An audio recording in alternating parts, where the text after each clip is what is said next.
Welcome to Workplace Psychology with Dr. Martha Grajdek. I'm Dr. Martha Grajdek. This podcast examines a wide variety of work-related issues through the lens of industrial and organizational psychology. And while many of the topics discussed here may be seen as intended for white-collar employees and their employers, in reality, the ideas presented here are applicable across organizations and industries. Additionally, many of the topics discussed here may be applicable outside of the workplace. I encourage you to examine what's presented here, apply what makes sense to you, and simply discard the rest. In today's day and age where technology prevails and working remotely is a norm for many, it's important to set boundaries. Well, boundaries may be easier to recognize and oblige by for those who work at the office. Working remotely can really make those boundaries blurry.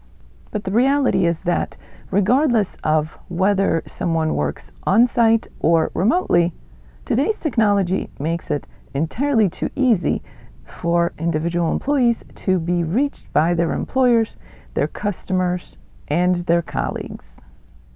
In addition to boundaries for regularly scheduled workdays, it's also important to remember that some companies, some industries have people who are on call, essentially assigned to be reachable during specific times of day or night. Being on call doesn't mean being available all the time, even outside the formal hours. When it comes to setting boundaries of the work domain and the non-work domain, it's important to recognize a few things from the start. Let's start by reminding ourselves that responsiveness is not the same as reliability. Just because somebody is easy to reach or responds to attempts of being reached quickly doesn't mean that a company, an organization, should assume any kind of reliability. This is no different than being located or living close to the office should make someone the go-to for certain kinds of urgent matters where a person may have to go to the office outside of normal hours. The other thing to remember is that there's a big difference between those things that are truly urgent and things that are simply important. While we won't argue about the importance of important things, it's critical to recognize that something that is urgent, an urgent situation, is not the same as something that may be deemed or seen as simply important. Whereas all things that are urgent are certainly important, not all things that are important are urgent. It's critical to remember the distinction between the two. This will come in handy when setting some rules and parameters around on-call schedules and after-hours boundaries. An organization must remember that there are certain things that will present themselves as risk factors, and I already mentioned a couple of those.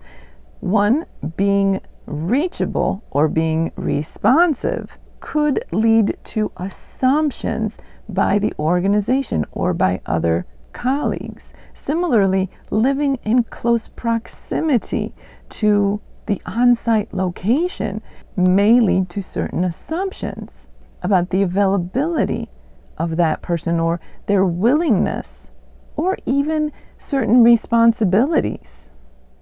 An organization must recognize that there are factors that may lead to boundaries becoming blurred and assumptions being made, putting certain responsibilities and expectations on people where really doing so is not fair to them or even appropriate. The other thing that falls into this category is what we may call role creep. Just because somebody helps out, they chip in, or they pick up the slack when necessary, doesn't mean that they should automatically be assigned additional tasks or even quietly assigned an entire new role on top of whatever job they're already doing. This happens more than some may realize. Being agreeable, being helpful, lending a hand should not land one with more responsibilities without more compensation and recognition. This leads me into the idea of quiet overtime. While some people may be perfectly willing to put in some extra time and extra work as needed every now and then, it's important that an organization or that individual's colleagues do not assume that this is now the norm. Expecting more of others than what they were hired for can lead to what is known as quiet overtime. And if that continues without compensation, recognition, and potential promotion as appropriate, that can lead to a number of issues, including resentment, lack of motivation, increased stress, and even burnout. The organization must remember that just as those individuals who are easily reachable or maybe in close proximity to the office, who are willing to lend a hand, can sometimes end up being overloaded with tasks and responsibilities without their agreement, without their wishes. It's also important to remember those people who may be out of sight and therefore out of mind. Sometimes it's easy for an organization to forget about those who work remotely. Another consideration for organizations are those employees who may find themselves in a role of a caregiver, whether that means being a caregiver to children, to aging parents, or to a spouse.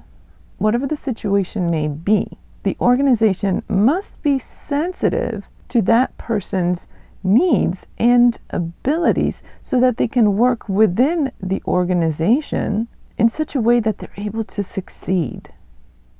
So what is an organization to do? Well, first and foremost, I suggest open and honest communications. Communications that are encouraged, communications that are frequent, and ones that go in both directions.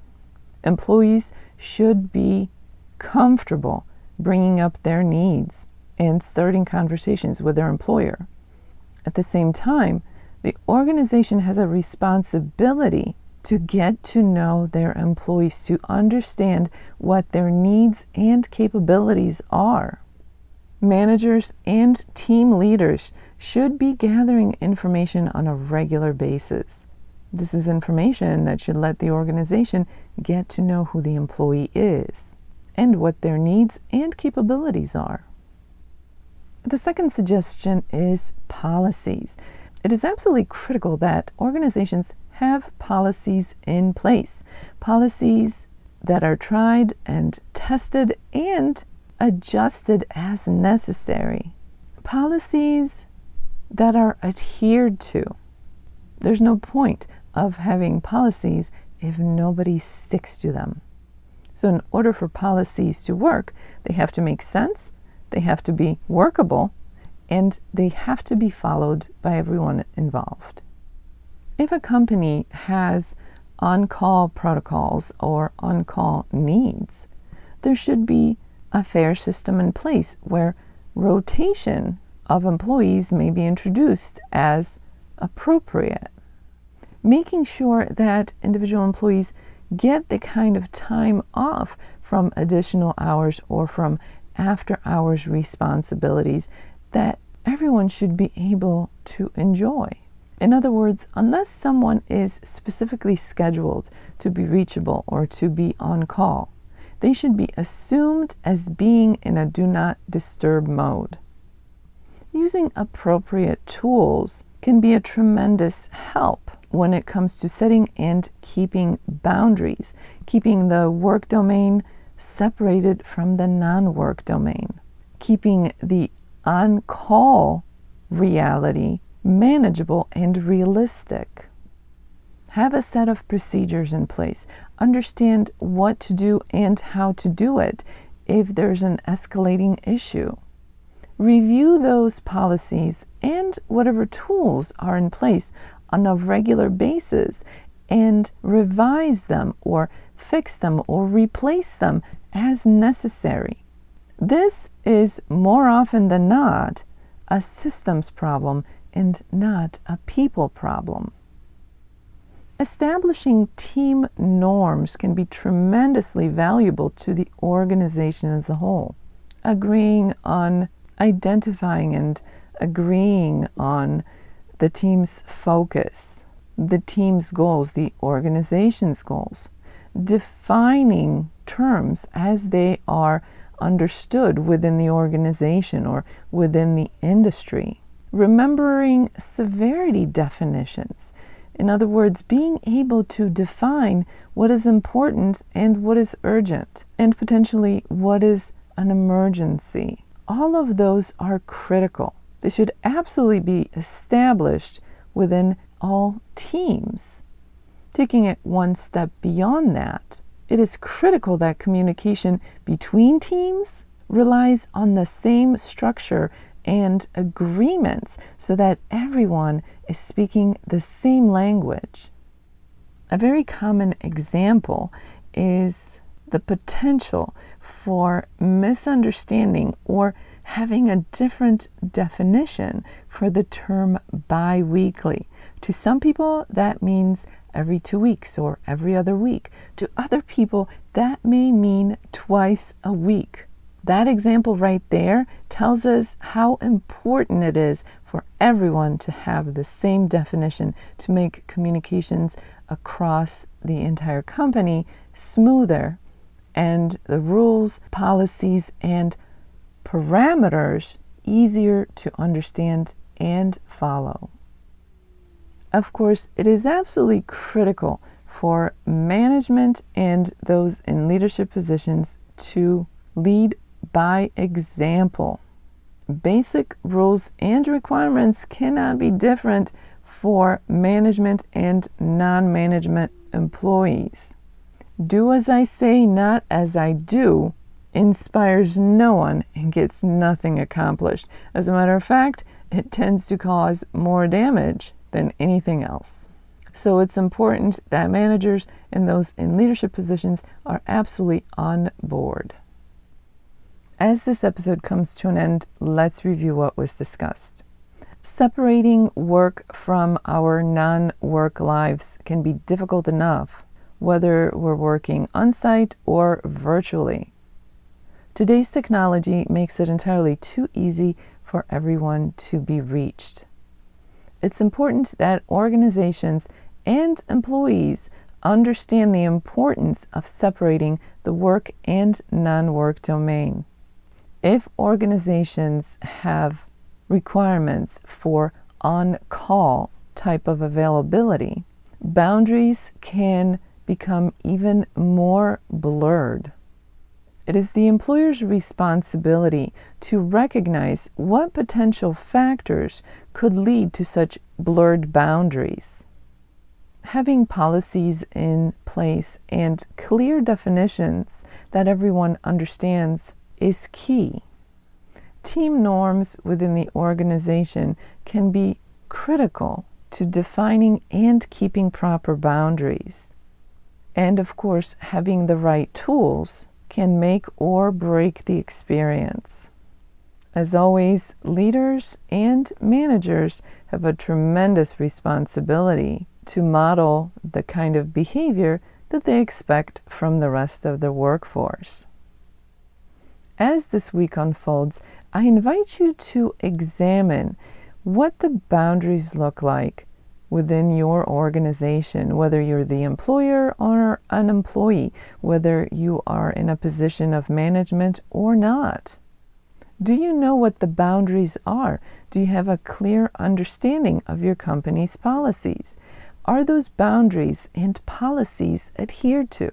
This is an opportunity to start a conversation, regardless of what your position within the organization is.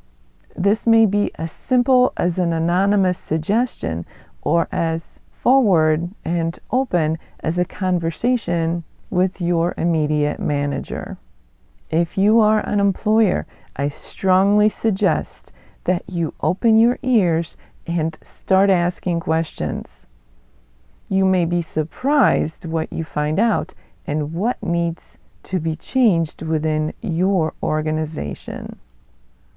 For those of you who experience this podcast in an audio-only version, I encourage you to check out my YouTube channel, Stress Free with Dr. G, where you can find the video version of the podcast. While there, check out some of the other videos. They focus on stress management. Stress Free with Dr. G is found on YouTube, and the link for that is in the description below. Thank you for joining me today. Please subscribe to this podcast. I look forward to seeing you here again next time. Until then, I wish you joy and well-being.